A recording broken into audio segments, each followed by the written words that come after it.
Hello friends, welcome back to entrepreneur. तो friends, आज हम एनालिसिस करने वाले हैं मार्केट का नेक्स्ट वीक के लिए।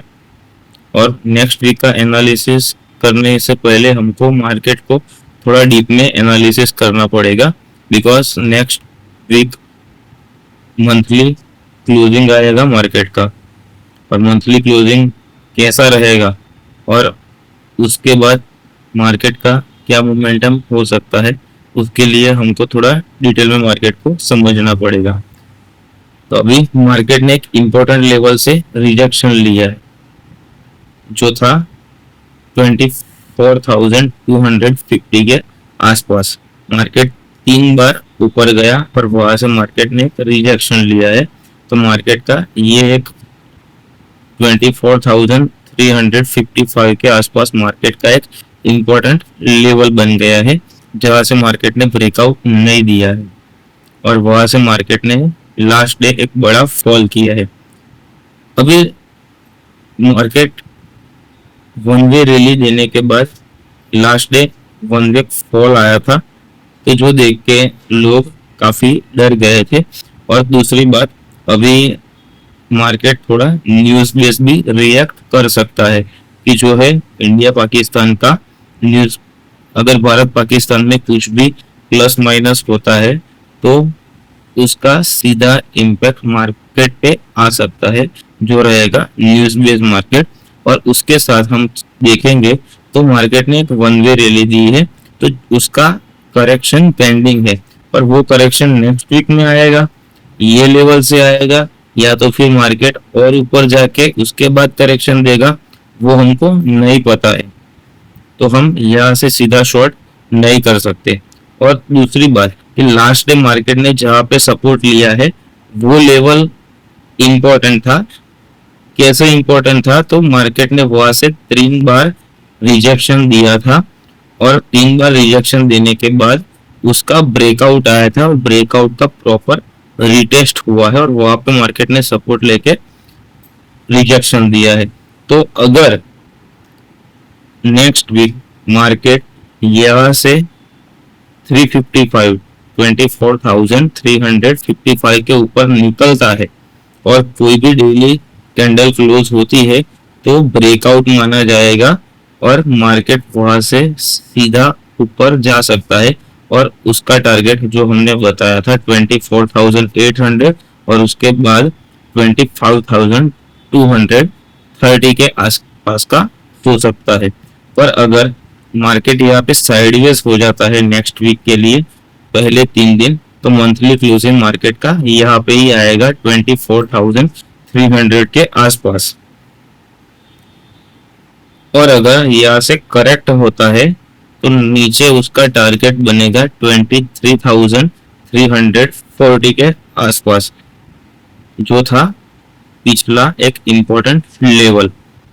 पर वो कब आएगा, जब लास्ट डे का लो टूटेगा तभी हम शॉर्ट करेंगे। अगर यहाँ पे आके कुछ भी प्राइस एक्शन होके मार्केट ऊपर जाता है तो वहां पे हमारा छोटा स्टॉप लॉस बनेगा और ऊपर का टारगेट हमारा ये रहेगा 24,350। तो मार्केट यहाँ पे साइडवेज हो सकता है, जिसकी रेंज अच्छी है, 500 पॉइंट के आसपास की उसकी रेंज है। तो मार्केट यहाँ पे साइडवेज हो सकता है। साइडवेज होने के बाद जब तक उसका ब्रेकआउट या ब्रेकडाउन नहीं आएगा तो हम नीचे के लिए या ऊपर ब्रेकआउट या ब्रेकडाउन के लिए ट्रेड नहीं लेंगे। तब तक के लिए हम इस रेंज में छोटे छोटे टारगेट के लिए जा सकते हैं।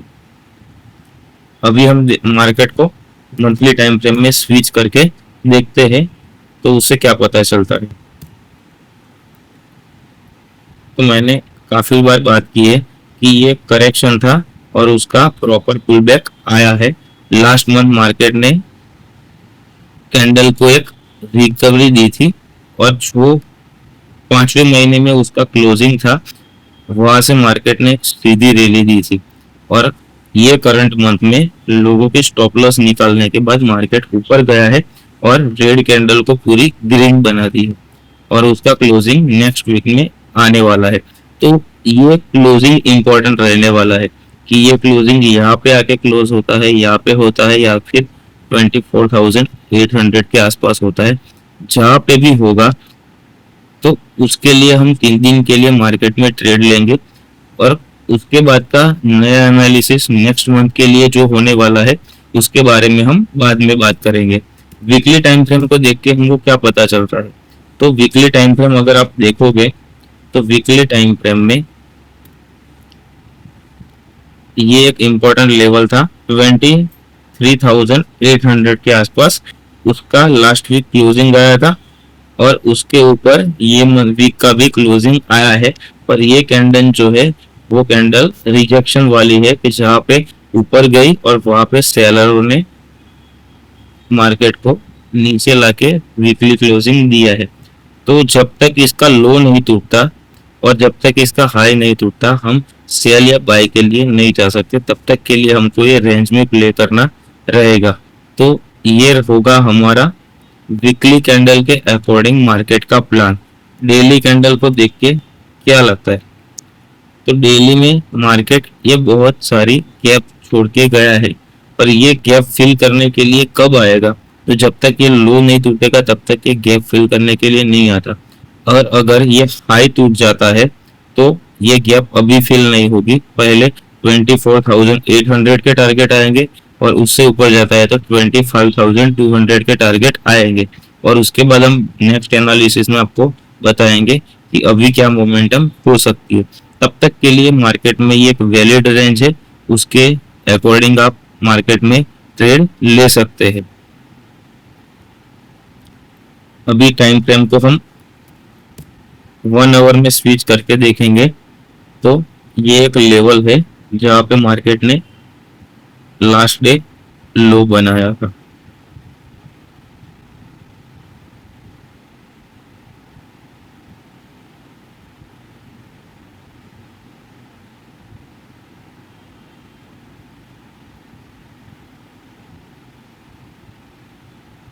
तो ये मार्केट का एक प्रॉपर सपोर्ट होगा और ऊपर की साइड में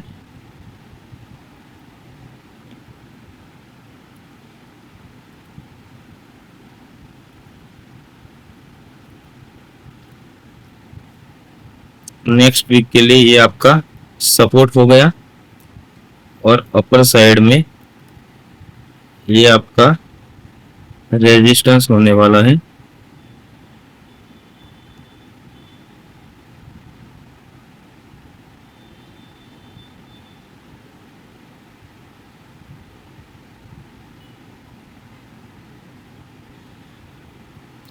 तो ये आपकी नेक्स्ट वीक के लिए रेंज है, और इस रेंज में आपको मार्केट में प्ले करना है। जब तक ये रेंज का ब्रेकआउट या फिर इस रेंज का ब्रेकडाउन नहीं आता है तब तक आपको इस रेंज में ही प्ले करना है।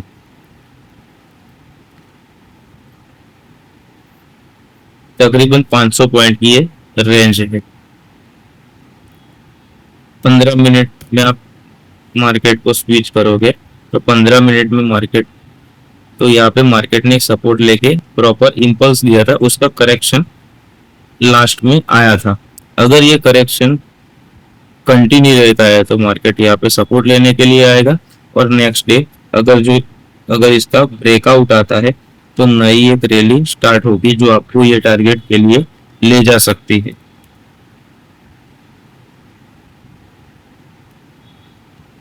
तो उसका अगर छोटी टाइम फ्रेम के अकॉर्डिंग आप फुल बैक ये लेवल तक के आसपास भी देख सकते हो कि अगर ये करेक्शन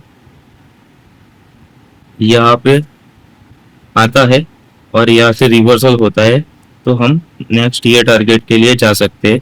तो नेक्स्ट डे हमारा छोटी टाइम फ्रेम के अकॉर्डिंग ये सपोर्ट रहेगा, और अगर इसके नीचे आता है तो हम ये लेवल पे सपोर्ट देख सकते हैं। तो ये एक सिंपल व्यू हमारा निफ्टी के लिए बन सकता है।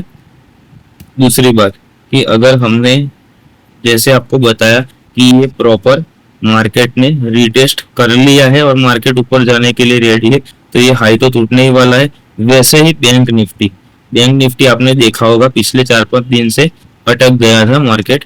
बैंक निफ्टी यहाँ से ऊपर नहीं जा रहा था। क्यों नहीं जा रहा था?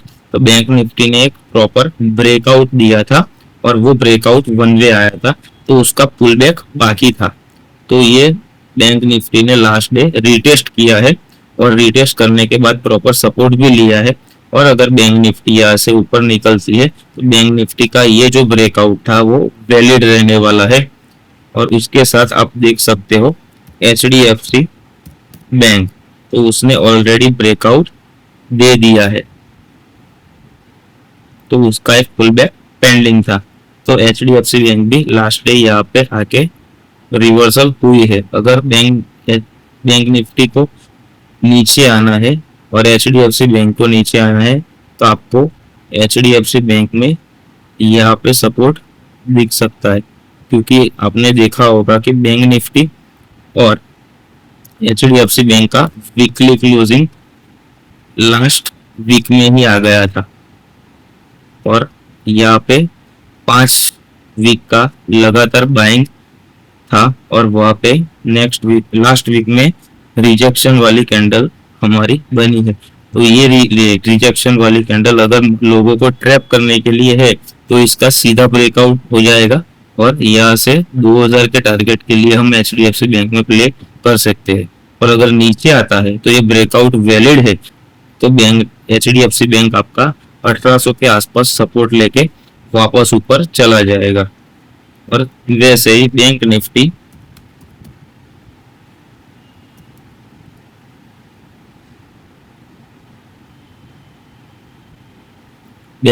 में भी आप देख सकते हो कि 5 वीक का लगातार बाइंग था और ब्रेकआउट हमारा ऑल टाइम हाई के ऊपर ही आया है। अगर इसको डीपली लगाना होगा तो ये एक लेवल टेस्ट हो सकता है जो कि है 51,000 के आसपास। यहाँ तक की जगह बैंक निफ्टी में बचती है, पर कब, जब इसका लो निकलेगा तब। अदरवाइज बैंक निफ्टी भी यहाँ से रिकवरी देके नए हाई के ऊपर जा सकती है। तो ये हो गया आपका निफ्टी, बैंक निफ्टी और HDFC बैंक का एनालिसिस। और एक तीसरी बात कि रिलायंस का रिजल्ट इस वीक में आने वाला था, तो मंडे को उसका सीधा इम्पैक्ट मार्केट में हो सकता है। तो हो सकता है अगर गैप अप से मार्केट ओपन होता है तो गैप अप से ओपन होगा तो ये रेजिस्टेंस होगा, और गैप डाउन से ओपन होता है तो ये हमने आपको रेंज बताई आपके लिए सपोर्ट का काम करेगी। तो उसके अकॉर्डिंग आप निफ्टी बैंक निफ्टी में ट्रेड ले सकते हैं। रिलायंस का अगर हम स्ट्रक्चर देखें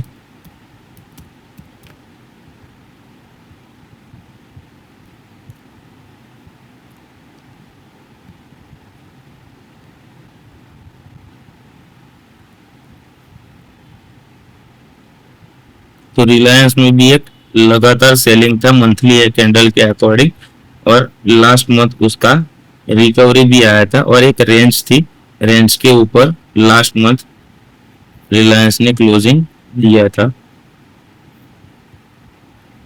और इस मंथ उसका हाई निकाल दिया था और रिलायंस अभी हाई पे ही ट्रेड कर रहा है।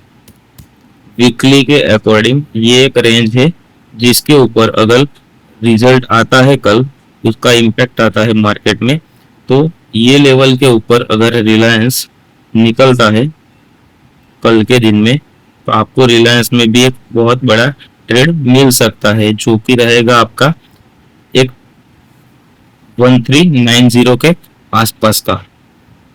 तो ये है वीकली कैंडल के अकॉर्डिंग। और डेली कैंडल अगर आप चेक करोगे तो लेवल हम थोड़ा एडजस्ट करेंगे जो निकल के आते हैं ये लेवल। तो अगर ये लेवल के ऊपर 1325 से लेके 1331 का जो लेवल है, इसके ऊपर अगर रिलायंस कल के दिन में निकलता है तो आपको 50 से 60 पॉइंट का एक ट्रेड मिल सकता है कल के दिन में। और यहाँ से उसका ब्रेकआउट आएगा 1400 के ऊपर, तो एक हम 1530 के लिए भी ट्रेड ले सकते हैं कि जो रहेगा नेक्स्ट वीक के लिए और नेक्स्ट मंथ के लिए वैलिड हो सकता है। दूसरी बात कि अगर इसका करेक्शन आना बाकी है और आ सकता है कि जो लास्ट डे हमने देखा था रिजेक्शन वाली कैंडल प्ले की है रिलायंस ने, तो यहाँ से अगर रिवर्सल आता है तो इसका मैक्सिमम रिवर्सल 80 के आसपास आ सकता है, उससे ज़्यादा रिलायंस और नीचे नहीं आ सकता है। और टाइम फ्रेम को छोटी करके हम लोग देखेंगे और फिबोनाची के अकॉर्डिंग हम रिलायंस को देखेंगे।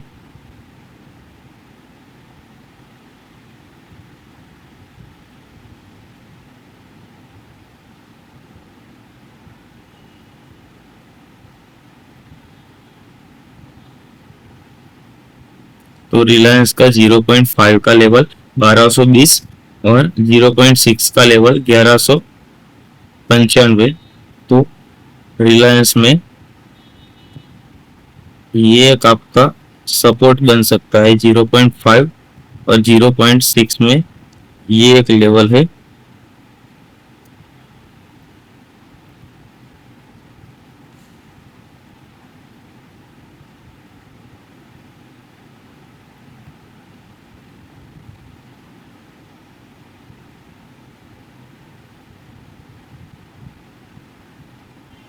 तो डाउन साइड के लेवल ये रिलायंस के बन सकते हैं, जो 0.5 का 1220 और वहां से नीचे आता है तो मैक्सिमम 1180 तक रिलायंस का एक करेक्शन आएगा। उसके बाद रिलायंस ब्रेकआउट दे सकता है। पर अगर कल के दिन में मॉर्निंग में ही रिलायंस का ब्रेकआउट आ जाता है तो हमने बात की वैसे हम रिलायंस में ऊपर के टारगेट 1380 और 1400 के लिए हम जा सकते हैं। तो ये हो गया रिलायंस का भी। और एक बात दोस्तों मैं बताना चाहता हूँ कि हम एनालिसिस करते हैं, इससे अगर आपके ट्रेडिंग में कुछ भी वैल्यू एडिशन होता है तो प्लीज़ हमें सपोर्ट कीजिए और हमारी चैनल को लाइक शेयर और सब्सक्राइब प्लीज़ कीजिए, जिससे हमको एक मोटिवेशन मिलता है और आने वाले टाइम में आपके लिए हम अच्छे अच्छे कंटेंट ला सके। Thank you.